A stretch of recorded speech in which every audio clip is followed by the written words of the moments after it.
Hello, welcome everybody to this webinar. So my name is Alicia Jiménez. I work at here at the Earth Charter Center of Education for Sustainable Development and Earth Charter International Secretariat. I'm speaking today from Costa Rica, from the University for Peace campus. This is in the Forest Reserve here. So it's the morning time for me. And so it's a pleasure to be here again. We'll be very happy to get to know who's around here, who's um, attending here today. So I invite you to use the chat box if you can, present yourselves, maybe where are you coming from. Maybe you can tell a little bit of how's the weather now where you are. I can share with you that here is a very bright, nice, sunny morning here today in Costa Rica, not too hot yet, so that's great. So while you are writing in the chat box and presenting yourselves, let me tell you a little bit about this webinar today. This is organized by the UNESCO Chair on Education for Sustainable Development with the Earth Charter. As I mentioned to you, we are based at the University for Peace. We focus on capacity building processes and research around the areas of education, sustainability, and ethics. So for this, what we do is we offer several courses for educators, youth. We'll share some links here for those of you. Although it's very nice and very good to see many of you who have been attending our courses who are here. One of our feature programs is the online certificate program on ESD, Education for Sustainable Development. And I'm very glad to tell you that both speakers of today participated in this program. And actually one, Maria Garcia, is now a facilitator. So in 2027, next year, in January, around January, we will open again the 6-month program. We'll share with you this information as well by email. Besides capacity building, we also have a focus on communication and outreach. So we generate publications, as well events like this, to spread the word about sustainability, ethics, and education with a diverse audience, different countries, many countries that we share this, English and Spanish, Portuguese as well. And one example is the Earth Charter magazine. I'm happy to share that we are launching today the latest volume. So my colleagues here will share the link. This is an open access material with great articles from different parts of the world. So I invite you to keep it, read it as well. So we organize this webinar as well with the UniTwin network on ESD and social transformation. So we're very happy to be part of this network of UNESCO chairs. Other members who some of you are here as well are based, for example, New York University in Canada, Leuphana University, Heidelberg University of Education in Germany, Rhodes University in South Africa, University of Crete in Greece. So this webinar is part of a series that we've been organizing since 3 years ago, twice a year in English and Spanish. So the objective is to open a space for sharing and learning about how education for sustainability can be put in practice and get inspiration from concrete actions, from primary and secondary to higher education, formal or non-formal settings. So we actually have a playlist. I will share this with you. We've been collecting in a playlist in YouTube all these episodes of this webinar series, so you can see. And this one will be the recording of this one will be located there. So today's webinar, so we're bringing two, as I mentioned to you, two Earth Charter educators who have doing interesting research associated with sustainability education and the Earth Charter in the universities. So one in the Netherlands, the other one in Kenya. the speakers so they will reflect on what it takes to enhance the potential of transformative learning towards sustainability in higher education processes. So I first would like to call Maria Garcia-Alvarez. So she is from Spain, but she's a senior lecturer of the Global Project and Change Management BBA program at Windesheim University of Applied Science in the Netherlands. So she holds a PhD from University of the Basque Country on innovative learning environments. So Maria Garcia, thank you for being here, and now the floor is yours. Thank you. I'm gonna try to share. I hope you can see that. Yep. Yes. Great. So I'm gonna start first with the research you mentioned, and I want to finalize illustrating how this research takes place in our learning environment, in our global project and change management. And I said the learning in the Educoton because it is that's the title of my research, of my thesis. And I was really, for me, it was really interesting, especially since my training with Air Charter. I have been passionate about education for sustainable development. But in this context of the world, we were that this bunny world that is becoming more fragile and anxiety that I see in my students, the incomprehensible world that we are in, even though we have more access to knowledge than ever. And also given the fact that it was a clear mandate in this agenda for integrating education for sustainable development in higher education, I was really curious how to go to this deeper level, the integration not only about educating about sustainability, not even educating for, which I think at least on my program we're doing really well, but how does it happen to educate us sustainable development that we don't even have to mention sustainability because it's the only culture that we understand. So that was a little bit my research direction. And I call these spaces the educotones, in the metaphor of the ecotone in ecology, this kind of in between space where two ecosystems meet. And it's really a rich and nurturing place. And I started to take a look how does then the educotone look like from the perspective of education as sustainable development that has been defined in the literature by Sterling, how is organized, how is the space organized from a didactical perspective, who is there, and also the interesting metaphor of the spaces, like universities are usually really striated, highly regulated, fragmented institutions and spaces, and the innovation and education for sustainable development require more smooth spaces. So what happened when these two interact? That was a little bit my point of departure, and understanding that these educotones should have certain characteristics, like they should be well-oriented education, not a student-centered or teacher-centered. There was a lot of components regarding systemic thinking, critical thinking, transdisciplinarity, non-hierarchical collaboration of different actors, but also a lot of space for inner development because sustainability, and when you are doing sustainability as a life practice, it touches you. It's part of who we are, and we also encounter the struggles to move into action. That I think this is the biggest problem in our society. How do we also take our students to move from knowledge into action? And these are the findings. In general, what I have learned is that discomfort is a generative soil. And this is quite interesting, at least in the Netherlands, but I think all the European universities, due to the fact that our students are dealing with a lot of issues related to well-being and mental issues, we're trying to put a lot of comfort. But actually, discomfort, if it's designed from a pedagogical perspective, is a quite generative soil for transformation. The importance in these spaces of relational pedagogies and shared values, but also space for vulnerability.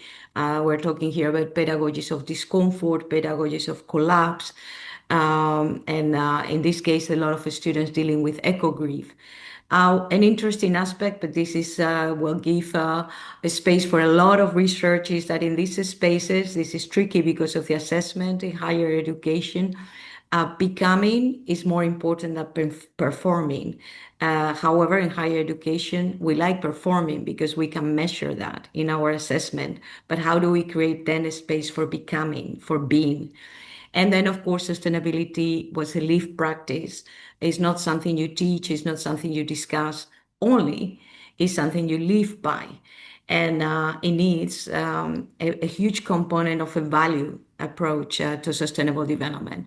So these were bigger recommendations. My thesis was not intended to be formative, but just to start a new conversation. And the Ducotone presented as a new narrative to define education as sustainable development for transformation, transdisciplinarity, discomfort, uncertainty, and also a new role for the educators and the social actors that we invite when we open the doors of university.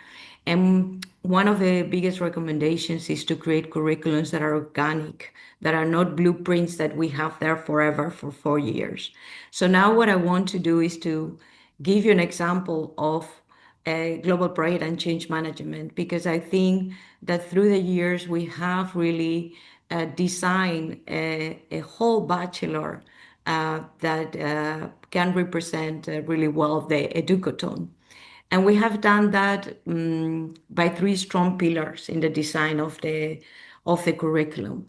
The why we do this, and I think the Earth Charter plays a fundamental role in guiding us as a compass, an ethic and value compass for helping us to develop a planetary consciousness to our students.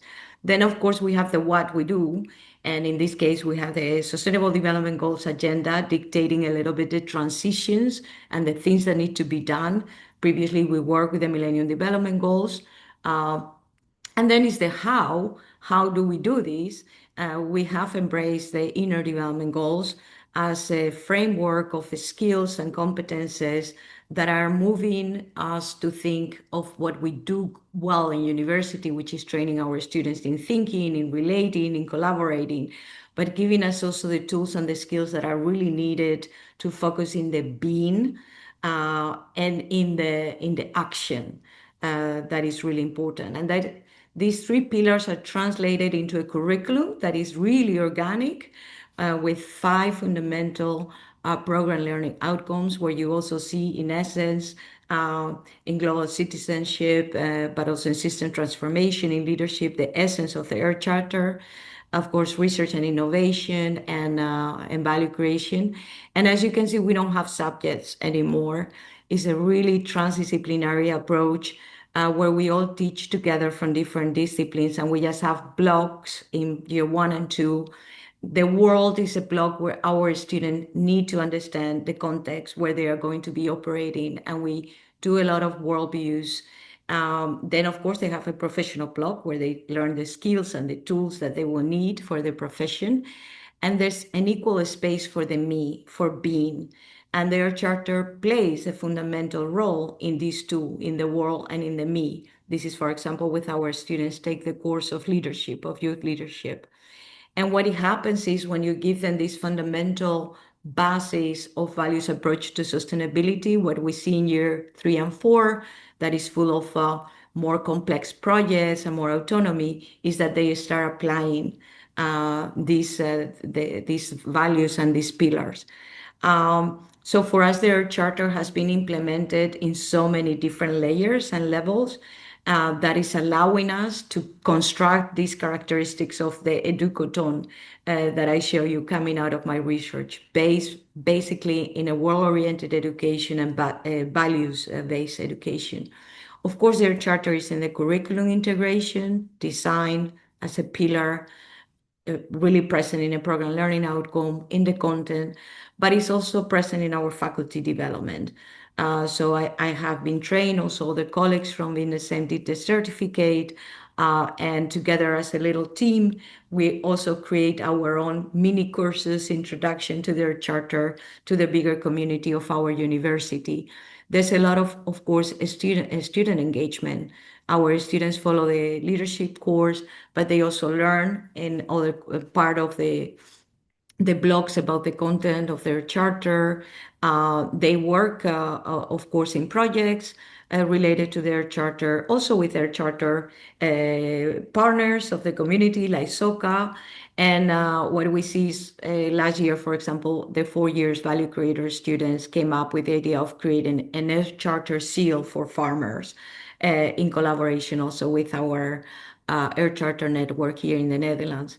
It's also present, of course, in our research, in my research, but also in the research we do in our innovation. We try to do social relevant, practice oriented research that contribute to these values and to these pillars. And of course, is really present in our activity as part of the community. So when it's possible, we try to be present in the webinars, in the conferences that are organized. Two of our students are going to the US, to the youth conference. So we are really rooted and share these Earth Charter values of ethics, of respect. We create a strong community, and we hope that our students do develop this planetary consciousness. And I wanted to illustrate with an example, trying to keep it short because I would like more the interaction and also to hear from my colleague, Murik. Um, you see here some of the projects that the students have be doing since year 1 to year 4, and how they link to some of the pillars of the Earth Charter. So they can be working in protecting nature in the Amazon, or they work in the Netherlands with the Dutch police, helping us to increase their policies in diversity and inclusion, or for a bank, the ING Bank, connecting people, or they go to South Africa to collect waste and try to recycle to do new things and new products. So in Alaska, doing regenerative tourism. In Chile, also with recycling of textiles. And in Value Creators, that is in year 4, they go into really complex projects in relation with big networks that are interested in the same areas. So we have diversity of things coming, but here there was a project about loneliness. They are interested in the health of the ocean and microplastics, artificial intelligence and education. And then finally, when they do their internship, you see that still they choose to do and research in topics that are really linked to the pillars and the values of the Earth Charter. So I do believe that creating and designing educotones and moving to deeper levels of engagement with sustainable development, it is possible. I think we do it every day, and it takes only like a coalition of the willing, that we all together as educators starts practicing from a value approach to sustainable development, and just moving away of only teaching about sustainability. I do believe that sustainability, as it was confirmed in my research, should and is a living practice. And I think their charter is a beautiful compass to take us there. So I kept it short into the time, Alicia, because I'm more interested in the genetic dialogue and the conversation. Wonderful, Maria. Thank you so much. You have there the your contact information as well, but we'll have more time, of course. So thank you. I think we, in a brief time, you were able to put our minds to imagine, to be happy, and to expand our perspectives of what can happen in a university. So you are in a university, but you were able with your colleagues, because sometimes this is not something that you did alone, right? You've been working with your colleagues, you've been dialoguing a lot, you've been also cultivating yourself, like you've been generating capacity inside the skills and knowledge, etc., within the the faculty or the facilitators. And together you've been able to create what you call educotones. And I really like when I heard about where you got the inspiration for this name, were ecotones. And I didn't know about it, even though I studied biology, but I didn't know this topic, this terminology for those of you here. Um, Ecotones is like a biological term when there are different ecosystems. So it could be like, I don't know, um, coastal ecosystem with coming with a I don't know, tropical forest, whatever. But there's this space, this boundary where different ecosystems meet. So in this, where this ecosystem meet is where more diversity emerges, like where a lot of diversity, a lot of interaction, new things emerge. So I think that was a beautiful way of bringing like how when different disciplines, touch these spaces generate many good things, many innovation. So I think, well, is what many people are calling transdisciplinarity. And this is what you are putting into practice, transdisciplinarity, education as sustainability. And you are also mentioning that the spaces, different spaces that students have, which I think that's very interesting in terms of spaces for vulnerability for growth, because the students and the faculty have to have that, but also the spaces where you can grow some skills and professional knowledge. Anyway, it's very interesting. You mentioned a lot, and maybe I'll ask here my colleagues to share in the link, because one aspect that you have included, and it connects with our work, is the Leadership, Sustainability, and Ethics program, which is our youth program. And you have included, a program that is done, outside the university, to include it in your curriculum, and that has allowed interaction of your students with students from different parts of the world. And I think that has enriched the interactions, and so that's very good. So if you are interested, and I think one of my colleagues can share a link of that. Okay, so now let me give the floor to Mukirae.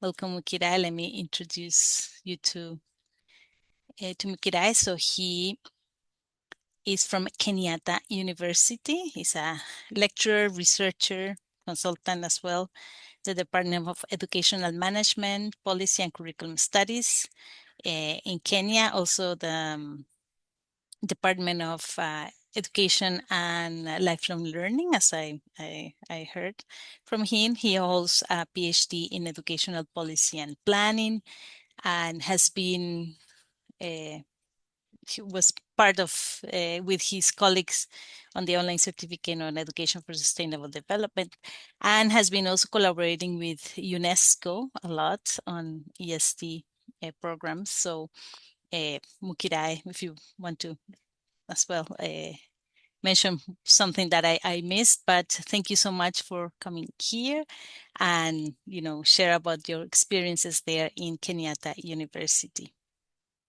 Thank you, Mukirae. Okay, thank you, Alicia. Let me share my slides. Confirm that you can see my slides. Yes. And they are moving. Yes. Now we see your Okay. second slide. So okay, good. Yeah. Okay. Thank you. Thank you for the opportunity. Like you have been told, my name is Mukirae Njihia. From Kenyatta University in Nairobi, Kenya. Kenya is in Eastern Africa, across the equator. The equator cuts across Kenya. It divides the country into two. So I'm happy to be here to share what we are doing here in the Global South. And I'm here to share a study that we did with my colleagues here at Kenyatta University. It was a survey to establish the extent to which we are integrating ESD and GCED in our curriculum. And so we were invited by the Earth Charter to contribute to a book chapter that they were doing, and the book was published last year. And so we had this chapter in that book, and that's what I'm going to share here. So I did this study with my two colleagues, as indicated there, and Dr. Damaris Kariuki and Dr. Wilson Mutuma. So maybe to give the background of the study is that we were looking at how education for sustainable development and global citizenship education are integrated into the curricula at the university, guided by the principles of the Earth Charter. And when we are doing this study, it was within a global and national context characterized by climate change, the COVID-19. I think we had just come out of the COVID pandemic. It was also a context where we have had wars. I think when we are doing this study, that's the time the war in between Ukraine and Russia erupted. And as you can see, even before that war is over, we have the crisis in the Middle East. So this was the context under which we are doing this study. And when you look at all these things, they pose huge sustainability challenges. When you come to climate change, Kenya is majorly an agricultural country. Agriculture supports about 70% of our economy. And so whenever we have got these adverse effects of climate change in the form of maybe sometimes extreme drought or extreme floods, they affect us directly and many livelihoods are devastated. So we did this recognizing that ESD and the Earth Charter principles can help address some of these challenges. And that's why we thought it was good to find out what are we doing at the university to ensure that our graduates are informed about ESD, they are informed about the Earth Charter, so that when they go out there, they can become responsible citizens. So the objective for our study was, one, to assess the integration of ESD and GCED in Kenyatta University curriculum, and to examine to what extent ESD and GCED have been able to create that sustainability consciousness in our students.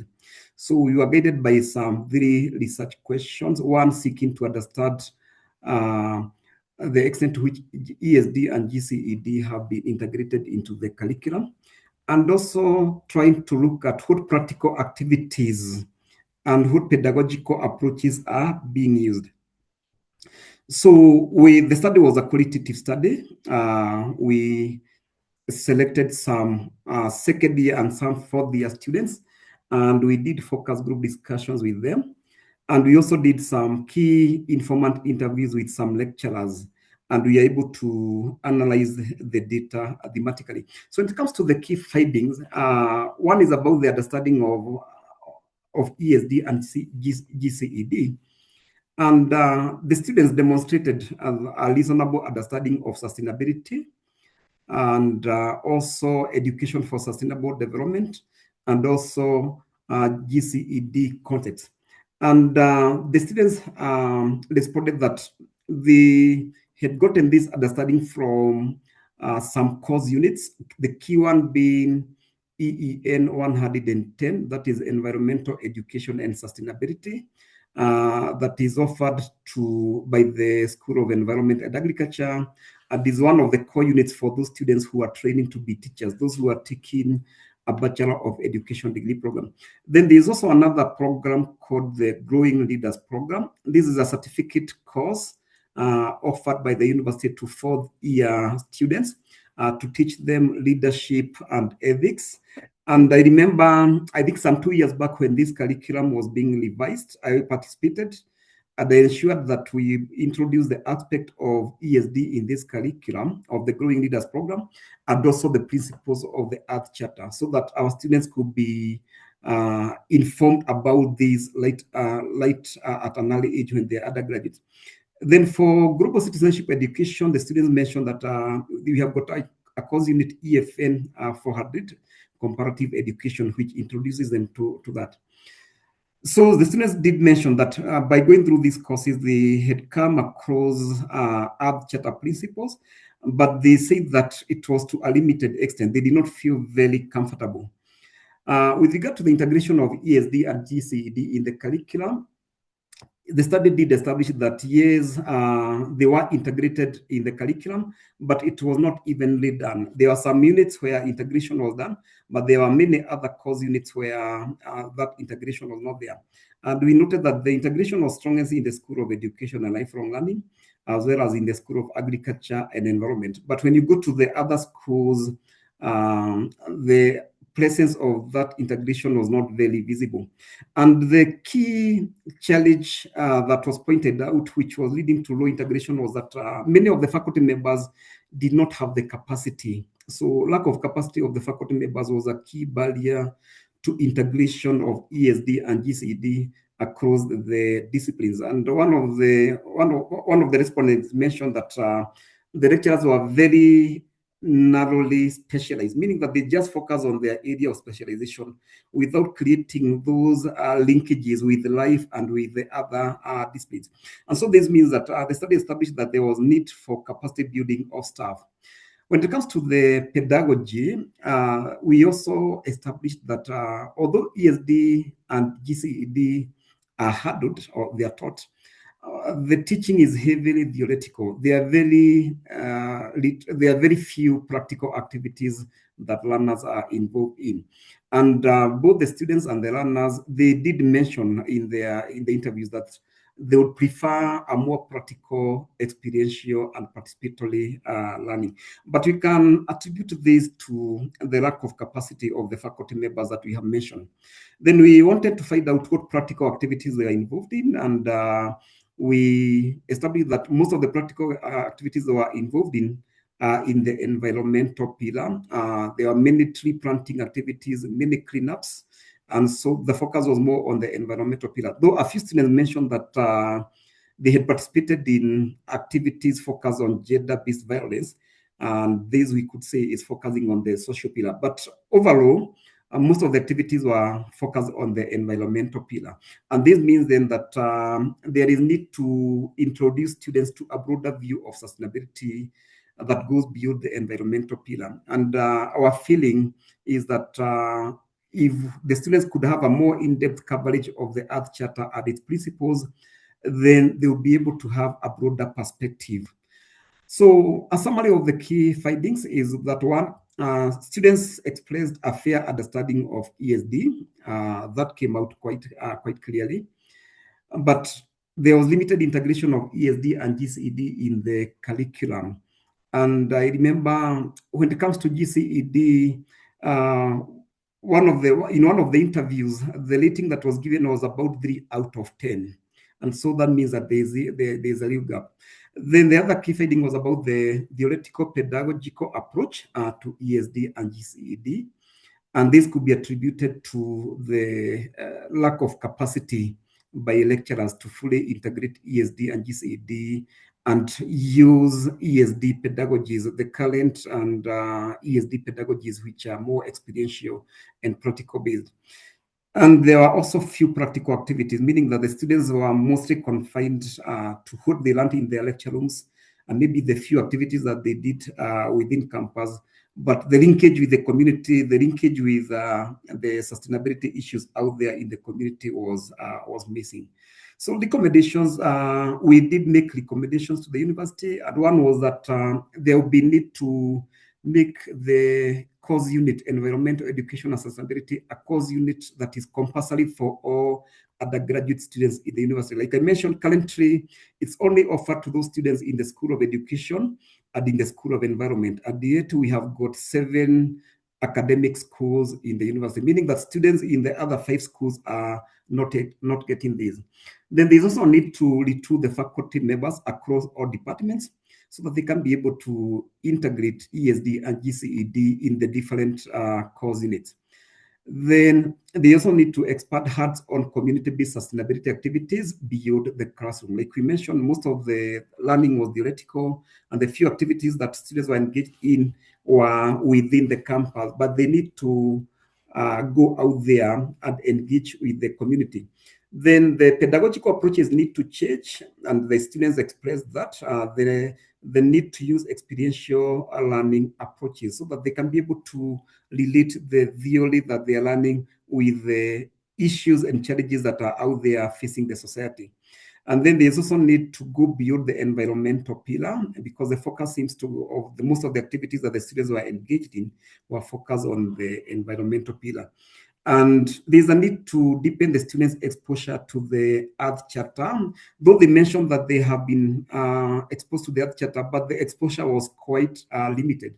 And I think we may need to have a deliberate, deliberate strategies to make them fully exposed to the Earth Charter and its principles, so that their horizon can expand. Yeah, so having said that, I'd like to thank you, but I would also want to add that at Kenyatta University, we are also currently collaborating with UNESCO and UNICEF in the implementation of a capacity building program on ESD called Leadership for Education for Sustainable Development. This is a program that is currently covering 4 countries in Africa, in Eastern Africa. And we have had 226 participants successfully go through the course, where they did some 5 modules focusing on various aspects of ESD. And they were also supposed to do an institutional change project using the whole institutional approach. So this is another effort that as Kenyatta University we are doing, so that we can reach a bigger audience. And I would like to add that when we are revising those modules, the ones that we're using for that program, they had not covered the Earth Charter, but I deliberately made sure that the Earth Charter and its principles are well covered in those modules, meaning that all the 226 participants from 4 countries in the Eastern African region, if they were not aware of the Earth Charter, at least by going through the course now, they have become familiar with the Earth Charter, and they'll be able to help spread the message in their respective countries. So thank you. I'd like to stop there.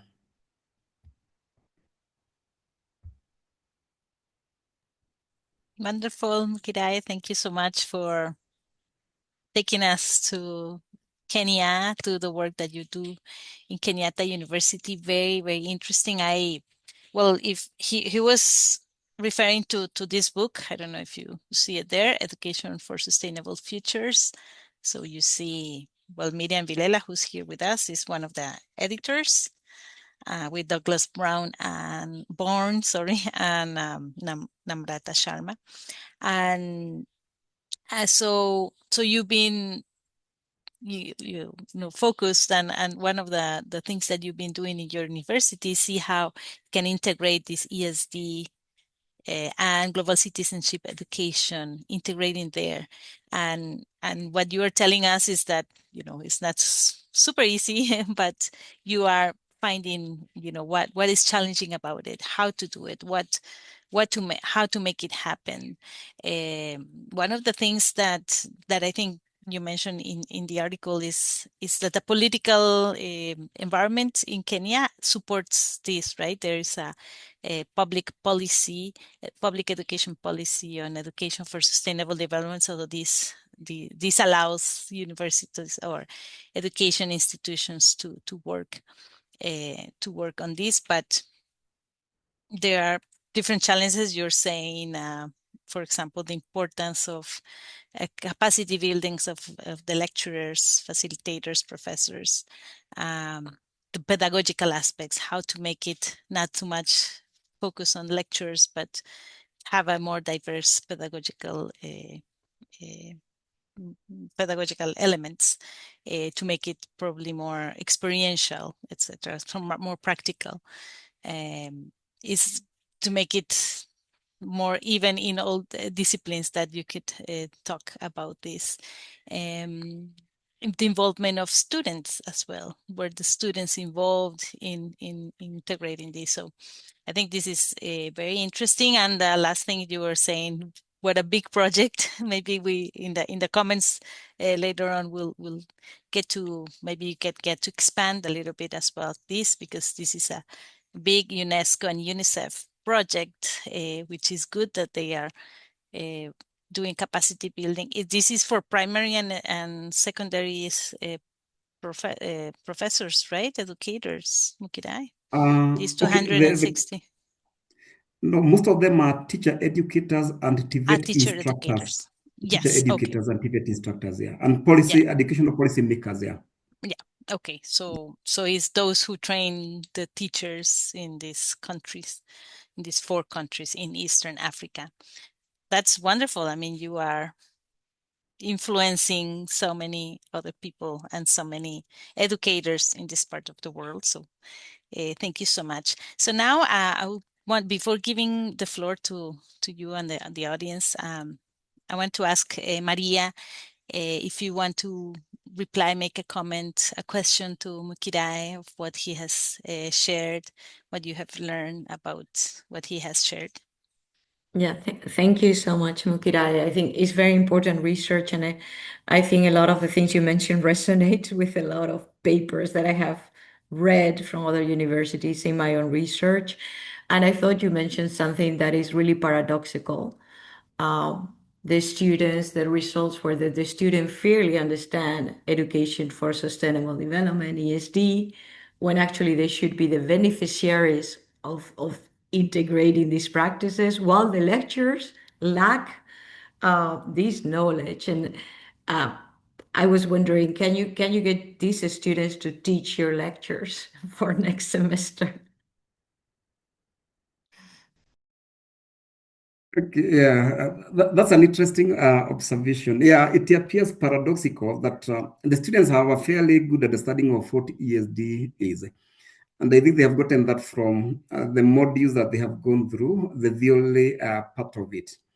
But now the challenge is that when it comes now to putting it into practice, they have got very limited options, and the lecturers do not seem to be helping them that much because of their limited capacity. What I can say is that the few lecturers who teach, for example, that course unit, environmental education, they are very well versed in sustainability.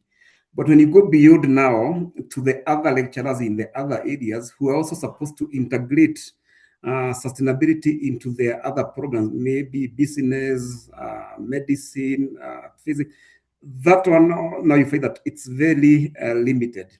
Yeah, so most of the students say that the knowledge they have gotten is from particularly that course unit, education, environmental education and sustainability. But when they go to their learning areas, because the students normally have got their disciplines, when they go to their disciplines, they find that most of the lecturers are clueless when it comes to issues of ESD. And that is why I'm saying that the issue of capacity building of staff is critical, so that they can be able to see how they can be able to integrate it across all the disciplines. Yeah. Thank you. Okay. Thank you. Actually, this makes me think of that we actually now are part of a project. It's a research project with funding from Erasmus, so the European community, and it's part of this Unitwin network as well.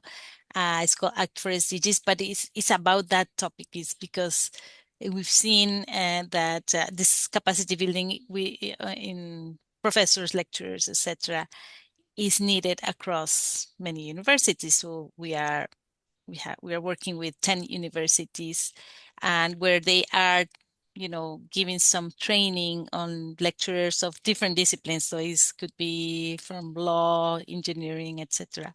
And I was listening to one of the recording in one session, and after the session on what is sustainability, one of the lecturers, I mean, this is a professor with more than 15 years of experience here in a university here in Costa Rica. And she was like, I didn't know what sustainability was. It has expanded my perspective. This was so good for me. She was she's it was about in the field of health, I think. But I was thinking, wow, sometimes we think that everybody knows about sustainability, but this is not the case. There are many fields that they are clueless. So the work, we have a lot of work to do. This was what I was thinking. Okay, thank you so much. Mukirae, do you want to also reply or say something about what Maria Garcia shared, something that stood out for you? a comment, a question? Yeah, first is to thank Maria for the nice presentation, and she did mention that the curricula that they're using, she's calling it an organic curricula, and she mentioned that as they are teaching now, they are not focusing on subjects, and I think they're using a multidisciplinary approach, and I think that's a very revolutionary way of teaching. And maybe my question was, how have they ensured that all the lecturers have the capacity? Because now if you're using the organic curriculum, there are no subjects, and they're using the multidisciplinary approach, and you are integrating issues of sustainability, maybe how have you ensured that at least all the lecturers have got the capacity so that you are all pulling in the same direction? You do not have people pulling in different directions. Yeah. We are lucky to have an incredible motivated team. I think all of us are a coalition of the willing. I think there's no single teacher in our team that does not believe that this is the way education should be. And therefore, they are all able to go whatever extra mile needs to be done um, to learn, to share, to recycle ourselves and continuously learn from each other. But it is true that it's a challenge. University is really discipline oriented. Most of the time, the teachers in the university are chosen or hired because his specialty and his background. And when they develop a subject, they tend to own it. And this is my kingdom, right? This is my subject. And when we started suggesting, what about if we don't have subjects anymore? So you will not have economics, you will not be teaching, I don't know, globalization as a subject, but you guys are going to help our students grow towards this learning outcome, which is a narrative. We have 8 learning outcomes per blocks, and this is where we want to take the students. And it was a lot of friction. The first year when we start doing this, I have to be honest, we had a Frankenstein curriculum, meaning that what we did, oh yeah, I have this course, I'm gonna cut here, and I'm gonna then reduce my hours and my lectures, and we put it all together. And we saw that our story was not coherent for the students, that the students were like, where is the flow here? And then that forced us to sit down and start building, rebuilding together. Okay, your specialty is economics, you are really good in worldviews and philosophy, you're really good in politics. How do we make a story for a semester where we introduce all these topics and also give the experience to our students, take them out of the classroom? Learning is relational, is experiential. So I give you an example. In my one of my subjects is really, really theoretical, globalization theories and studies. And I can be 1 or 2 days talking to my students about the skeptics and the hyperglobalizers and how different disciplines look at different to globalization. But we decided to take them out, go into the campus, go into this village, go in and walk in our cities. How are our cities designed? How is our society organized? Where is public transportation? Where are the biggest buildings? Where does the rich people live? And then they bring all these with pictures, with reflection to the classroom, and then they understand the theory. So it's forcing us to be a different kind of teacher, and it's a continuous process. So that's what I say, an organic curriculum is a commitment as a team. This is a work that requires for us to be sharp every day. This is not a work that we do and in 4 years we don't do much. This is a constantly work together. Um, it's heavy, but it's enriching. I will never go back personally. Okay, that is quite interesting. Yeah, it's quite interesting. I would like to have an experience of that. Yeah. Ah, Okay. that's interesting what you're saying as well, Mukirae, because sometimes when we haven't experienced something, it's maybe difficult to to put it in practice. But Maria and her colleagues and team, you were able to, even though I'm pretty sure you had a more traditional or conventional way of discipline education, but you envisioned something different. And it was trial and error, as I'm listening to you, right? Trial and error. But that's how innovation comes. So sometimes that's great. That's very good. Okay, so we're gonna have a good time for interaction.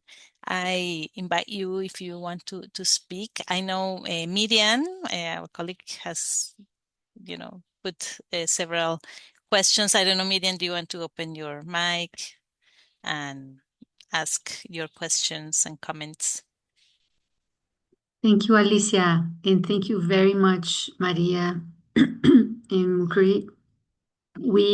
I wrote something in the chat box, but I can mention that I see something interesting in both examples, the one from Kenyatta University and Windesheim, on the student engagement. So student agency and how you're engaging your students in making decisions about their own learning process. So I would love to, well, first off, I saw some commonalities or similarities in both and wanted to congratulate you on that. Comment on Maria Garcia on the level in which you managed to do transdisciplinarity is outstanding. And I just want to say it's not so easy in many different places. And I was scratching my head here to think what it takes. It takes a lot of flexibility and openness from faculty and administration to make that move that you were sharing with us. But I wrote a few things, but one is if you could talk more about relational pedagogies, which is something that was in your presentation. What does it mean and how does it happen? Yeah. I want to briefly say on what it takes. I think when you design your curriculum and your educational vision from a value approach, and everyone in the team agrees that those are the values we live for, we don't have any discussions anymore. Because we know whatever we do is feeding, is nurturing what we believe in. So I think that is why we need to really go back to curriculums that are value-based design and consciousness-based and not competences-based, all these other things. Because I think that eases the way for the transdisciplinarity, because that's no matter anymore. At the end, we all want the same. That is a regenerative world. For me, the relational pedagogy is a pedagogy that put relation in the center, not learning per se or not, but relations, because we don't learn alone. Actually, well, maybe knowledge and factoid information, we can do that alone, but the sense making, the meaning, the enlightenment, it always occurs in connection with the world, with the other. So any relational pedagogy that puts becoming and connection before content, that also brings students out back in the world, right? Let's not talk about how important I don't know, the Human Rights Declaration is. Let's put the students in a situation where they will see what happens if this does not occur. And when you do that, there's vulnerability. You have to also be trained in some trauma-oriented pedagogy. Say, how do you deal with sensitive and vulnerability issues in your classroom? And I think that is what relational pedagogy bring. The capacity that we have to design profound transformation ecologies where the students know that it's not about knowledge, it's about making sense of this incredible, complex, and incomprehensible world at this moment. And I think that's what, for me, it was really important to put the context of the world, this bunny world. There's different names, but we are teaching in this context. We're not teaching for 100 years ago. And I also believe that today someone said to me from another network, we are really scared, but the message we have to give to our students in this kind of moment of collapse and change is that we are the generation also that is here living for a reason. And I thought it was beautiful. You are here now living in this moment for a reason, because you can deal with this, because you can. And I think that is only coming of learning from each other. I don't think I can teach my students so much. I think we learn together to navigate these complexities. So that's what I mean with relational pedagogies, the ones that really put in the center the relationship. That was beautiful, I could say. Thank you so much. And very profound and very, very good. Thank you so much, Maria. Curriculum that are values-based, and you forget about those fights and put relations at the core. I think that was outstanding. Very good. Thank you so much. Okay, there are other questions. Let me just check here. So Mahmoud Harkus. Thank you, Mahmoud. Mahmoud is now part of our online certificate program. Thank you for being here. So he has a question for Dr. Mukirae. Can you please clarify more about the key findings where you talked about the integration of ESD and GCED? So maybe something that stood out, something, a key message that you would like to say, possibilities, opportunities, challenges maybe on doing this integration. Okay, the key finding that was that there was integration, but it was limited. It was limited to a very few course units. For the other course units beyond the environmental education course, the rating we are getting was about 3 out of 10. And so that means then that we need to do more so that we are able to integrate these concepts across all the course units in the other disciplines.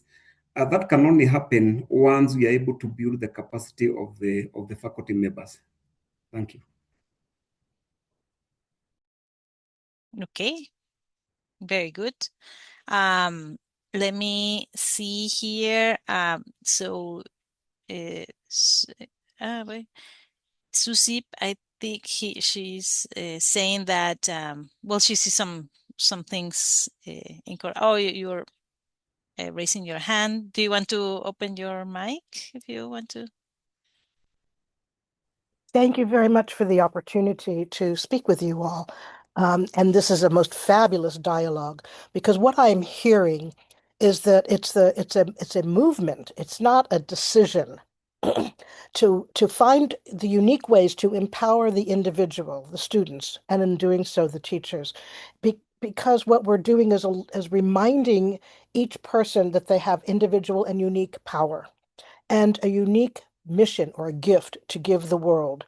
And so, from my experience, this moves us away from the heady, intellectualizing structures that make many bureaucrats happy, and creates a uniqueness to awaken each individual's personality, their potential. And the youngest of these people, of the students, are just beginning to recognize that they have a mind to think of for themselves. They don't have to follow the patterns that have come before.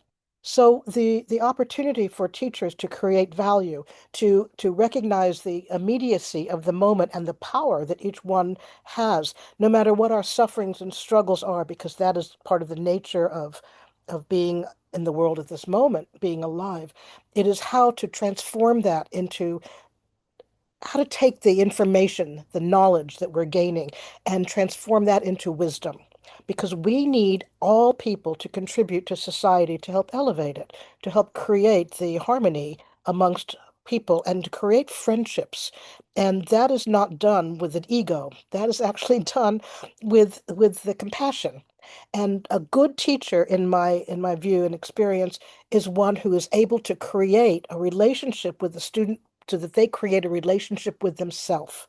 They are not only about what they're doing in that moment, they are about their larger perspective of their view and their role in society, and in ultimately the infinite universe, however large you want to take it. And I really appreciate your comments and your presentations, the opportunity to present tips and techniques for teachers and students everywhere. And also, if you would please share the contact information for your speakers, would be terrific, because they're doing great work and they need the encouragement, they need the support, and they need to be reminded that all of us have a contribution to make to that what's happening. Thank you, and thank you for giving me the opportunity to speak. Thank you, Sue, for your good comments and encouragement as well for the speakers here. I don't know, Maria Mukirae, do you want to say something about this? But what Sue said, well, I read here. Any?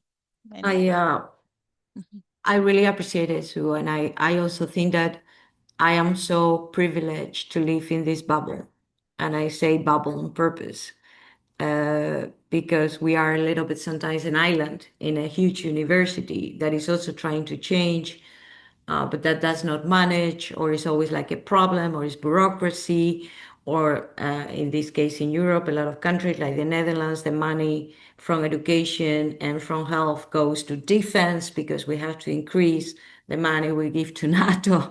So there's a lot of political implications and a lot of distress for teachers that really want to change, but they keep walking, like I hear a lot of colleagues outside of our bubble against a wall. And sometimes myself, I have, when I try to expand for the rest of the university, I see a lot of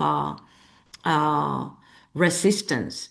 And I have to say that we are talking about the students and we're talking about training our teachers, but I think we have to train our managers. And I'm lucky enough in GPCM, in Global Project and Change Management, we have a manager that believes in this, that holds the space every day, that makes the fight with a created space of regulations. And we always make the joke, computer says no, right? Because we want to do something different or we want to change the assessment. Oh no, computer says no. Programs of the university goes this way.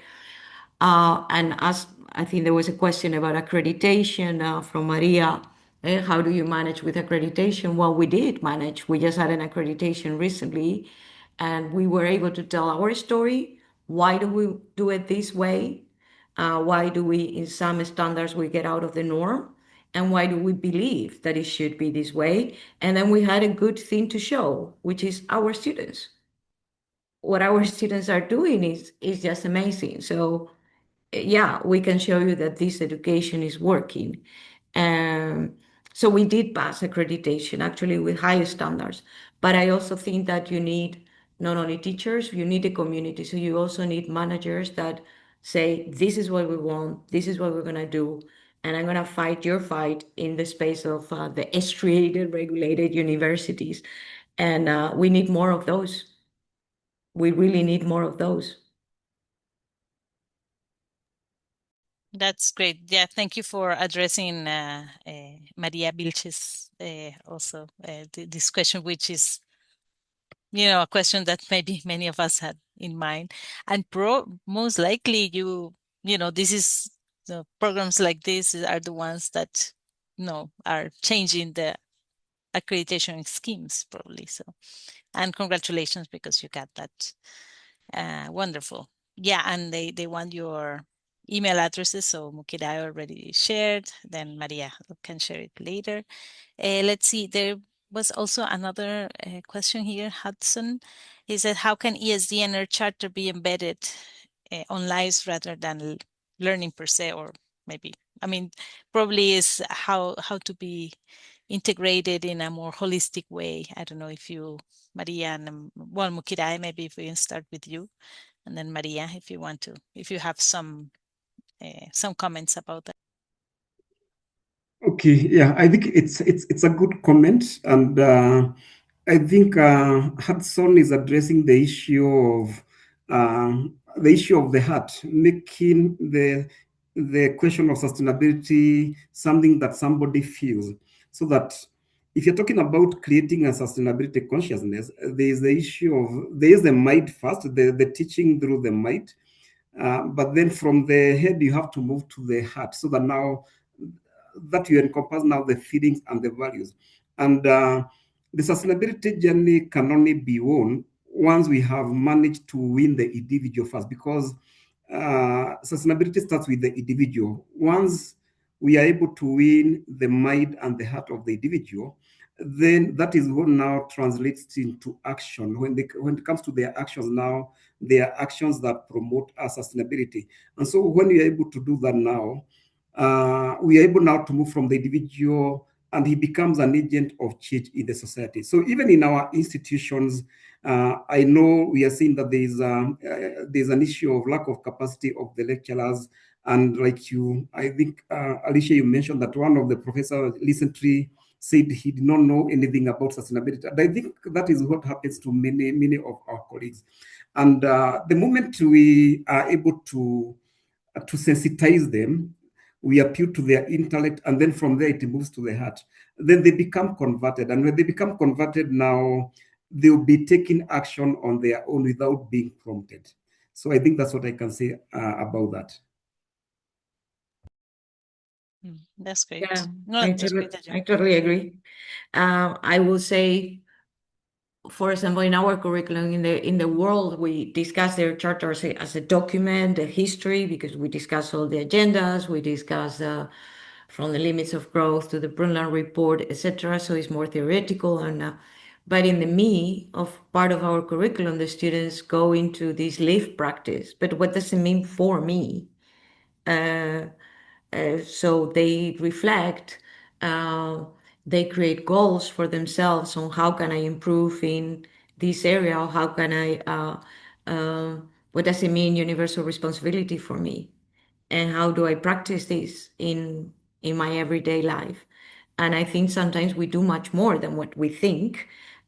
We use sometimes, I think, as an organization at the beginning when we're discussing a lot about the design of the curriculum, we use the Earth Charter Compass tool that is to find online. And it's a beautiful document because it allows a generative dialogue, and it allows you to identify to which extent you are living, doing, believing or not those principles.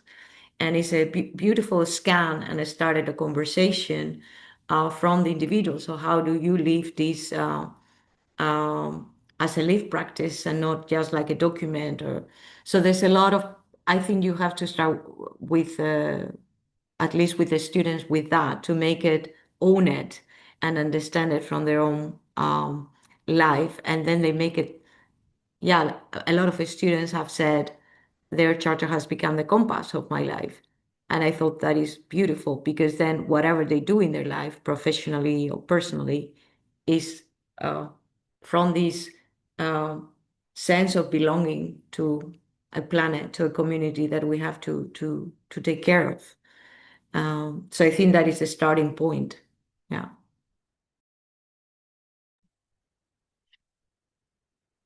I think that's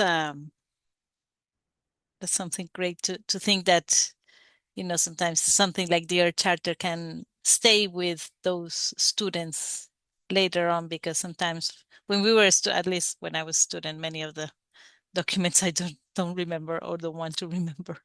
Not just kidding. But that's good. Like, so if you are able to work and to leave a document, a document such as the Earth Charter, in a way that it gets internalized in the students, that's something quite transformational, which is wonderful. Yes. So I don't think there are other questions, but I don't Can know. I ask a Median. question? Oh, yes, go. It's a specific question about Kenya and the context in Kenya on ESD. So I understand little, but maybe Dr. Mukirae can clarify that in Kenya, the government of Kenya and also maybe the University Kenyatta where you are have made ESD like a priority or a big deal, or it's looking at it, which means that it's opening the space for the work you are doing in your university. Can you mention to or share with us, because we are not in Kenya, so we don't know what's going on in terms of Kenyan national policy on ESD? Yeah, thank you, Miriam. Actually, I've seen your question on the chat and I've responded, but it's also good that I respond here so that the others can also benefit. Yeah, it's true what you have said. The Kenyan government has taken strides to entrench ESD, and the government developed a national ESD policy for the education sector back in the year 2017. And the government has gone ahead to ensure that when it comes to in the basic education sector, where we are having educational reforms towards the competence-based education. So the government has ensured that the new curriculum frameworks under the competence-based education have fully integrated ESD and GCED. So that one is fully integrated at the basic education sector. Maybe where we are having a challenge is at the university level, because at the university you're supposed to develop your own curriculum. But for the basic education sector, where we have a curriculum that is developed centrally by the Kenya Institute of Curriculum Development, that integration is fully done. And as the teachers are teaching, then they are supposed to integrate. But what is interesting is that when we are doing this study, though we have just presented the perspectives from Kenyatta University, when we did the study, it was a bit broader, and we also covered the basic education sector, but we are not able to put that into the chapter. So we visited some primary schools, and we also wanted to see the views of the pupils and the teachers about ESD and GCED. And what was interesting is that we found that the teachers, because they are using that curriculum that has been developed by the government, which has integrated ESD, so they are already teaching in an ESD compliant manner, and they are teaching sustainability issues, but they do not know that they are teaching sustainability issues. So when you're doing our interviews, actually, when you're asking them about sustainability and whether they advance sustainability in their teaching, at first they were blank. But now when we prodded them, do you do this? Do you do this? Then that's when their eyes would open. You mean that is sustainability? So in other words, what you're saying is that even at the basic education level, where the integration is already done, there is still need for building the capacity of the teacher so that they can be able to tease out those ESD issues that are integrated and be able to teach them in a good way and in an ESD compliant way. Thank you.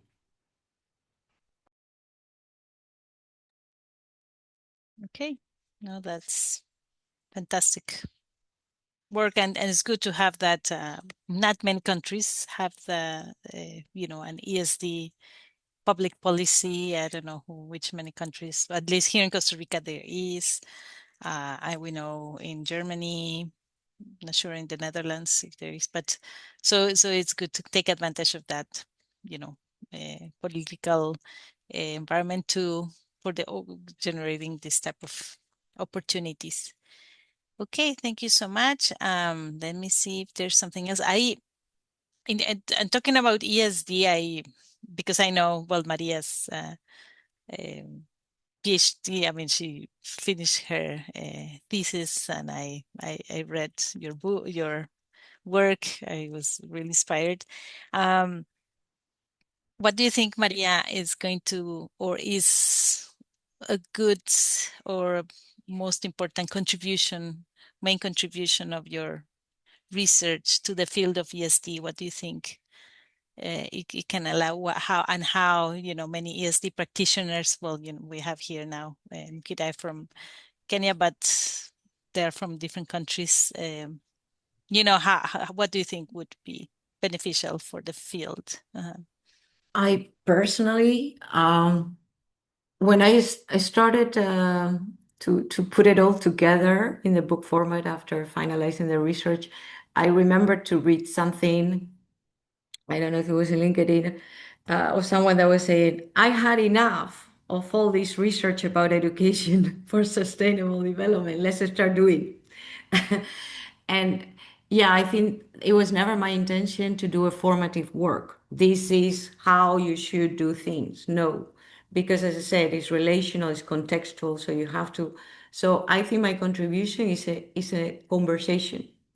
It's a new way to talk about education as sustainable development, meaning let's not even talk about sustainability. let's talk about how to create learning ecologies for the world of today, and educating for the world of today, and a better future, a more, yeah, regenerative form of education. And I think that is the contribution, and I think the voices, because it is my work, but I always said when I did this, when I was defending my thesis, this is the work of a lot of voices. A lot of voices are you guys. I'm looking at Sam now. His voice is in that book somehow. Uh, Miriam, really direct, because she was, of course, interview. Uh, there's the voices of deans and students and teachers and social actors that try to do things in these environments. And they are saying strongly, this is possible. This is possible. Is it easy? No. It takes vulnerability, yes. Uh, but this is what the world is about. Not everything has to be easy and easy to measure for the teachers and easy to go for the students. The world sometimes is processes where you will be exposed to be sad or to be upset and frustrated because things do not work the way that you want it to work. But this is the only way for us then to be able to change reality. And so that I hope is just an started of a nice conversation about, um, yeah, educating us sustainable development, and not for and not about. That is the hope, the main contribution. And thank you, because, well, Alicia was one of my external reviewers, so she did. That's why she knows the work. That's why I know the work. No, it's very good. It's very. I hope you can maybe publish something that sometimes people won't have the time to read the whole thesis. Yeah, But are you thinking of a publication, something there's smaller? two articles now being in public in peer review, so I don't know how long it Wow. will take. And I think in September, because when you make the difference, you have to have it in deposit for a certain number of time until becoming public. So I did share with you guys more in Petit Comité, but I think in September I can share with the whole network. So I will make a link to the PDF, so we can share. Yeah. Mhm. Okay. Thank you. That's a good answer. So I think we are coming to an end. Thank you so much. I don't know, well, if someone wants to make a comment. Well, Sam, Maria mentioned to you, I don't know if you wanted to express something from what you've heard from Maria and from Mukirae. Do you wanted to say something, Sam? Mostly, I just like to give my appreciation to both of you. Just what wonderful presentations and wonderful work. I think it's a glaring reality that capacity building is so important throughout all of our institutions of higher education. And I hope we're trying to address that at Earth Charter International, and hoping to do that. I think capacity building needs to go with at least two other things, a sense of three other things, a sense of ownership. If you have ownership, then you want to build capacity around that. If you have a vision and purpose, then that kind of crystallizes what it is you want to do with the capacity. And so I think those are elements that are rather critical. And then with with Maria, I'm nodding because so many things remind me of establishing our transdisciplinary program at one of the California State Universities in holistic and integrative education, where we brought together 14 professors across departments. And that collaboration that you mentioned was just so important. It was just really critical to making that change. And then the awkwardness when we did away with disciplinary courses and made them, we called them odysseys. And this is our odyssey, and it was as much an odyssey for the professors as it was for the students, because we're going to explore what these elements mean. What do worldviews mean? What does integration and holism really mean? And so it was a joint thing. And then the third thing you mentioned that I just absolutely loved was that it's the students' accomplishments really give the proof to all this. It's not a discrepancy model like most of our educational institutions are. We work on discrepancies, and competency learning is discrepant learning. But this is, you're trying to, it's an expansionist view of who we are and what we're about and what we can actually accomplish. And our students did the same. And so when we were one of the three most transformative programs in the United States, that hit some journals in a different way and gave us validity. And I know you're going to have that validity because of your students and the kinds of things that you're doing. I just saw a lot of parallels, a lot of memories, and I just applaud everything you're doing so much. It's so inspiring, incredibly inspiring. Uh, both of you. So thank you. Okay. So thank you so much, Mukirae, Maria, Garcia. I don't know if you have some final words that you want to say, final comment. Mukirae, do you want to say something? Okay, one, I would like to say hi to my teacher, Sam. Uh-huh. He taught me in the, I think, the court of 2018, and I still remember he was very passionate about these things. I can see he is still very passionate, which is good. Yeah. So my parting remarks is that I think I'm very passionate about the capacity building of teachers. Maybe it's because I'm a teacher educator. Maybe that's why I'm biased, but I believe that that capacity building is critical so that all the teachers get converted. And when you train the teachers, then there's that multiplier effect because the teacher is going to impart those values on the learners. And when the learners go out there, they will impart on others. That is why I'm very passionate about capacity building of teachers. And I think I'm very happy with the role that I'm playing here at Kenyatta University. And I'm happy that this is courtesy of the training that I got from the Earth Charter when I got certified as an ESD educator. So I'm happy that I've been able to put it into practice and to impart other teachers even beyond the country like we are doing with the UNESCO project, because I believe teachers play a very key role. And I think that's why when you look at the UNESCO ESD for 2030 framework, of the 5 priority areas, one of them is capacity building of educators. So I think we all have a role to play in that. Thank you. Thank you, Yeah. Mukirae. Maria? Mm-hmm.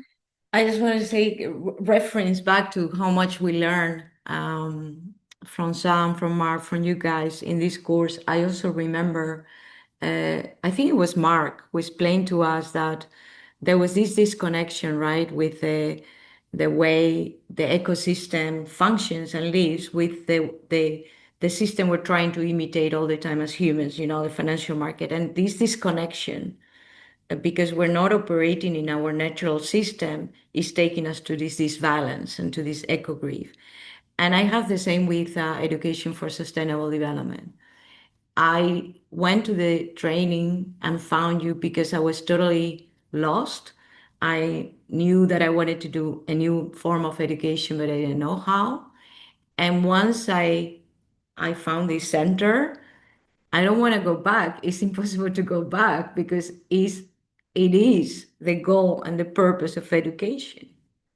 We're not educating to feed the financial markets. We're educating people to nurture this world. So yeah, I think for me it's just like thank you to you guys for sustaining these spaces and for giving us this possibility to return to the natural state of teaching. Wonderful. So you can see the wonders that can happen when people get together with good intention, with good values, and then move, to the betterment of the world, society, etc. So thank you so much for your contributions. Thank you so much for everybody who was here today, for all what you shared. Thank you, Maria Vilches, as well. I also appreciate this relational pedagogy and the potential it has. So yes, so please stay tuned. We will have other of these episodes of this ESD in practice around October, probably, so some months later on. But yeah, we'll share with you the recording and continue to share with you materials, publications, etc. that we're providing, and we would love to hear from you as well. So let's continue this dialogue in a way or another. Thank you so much, and we'll keep in touch. Bye.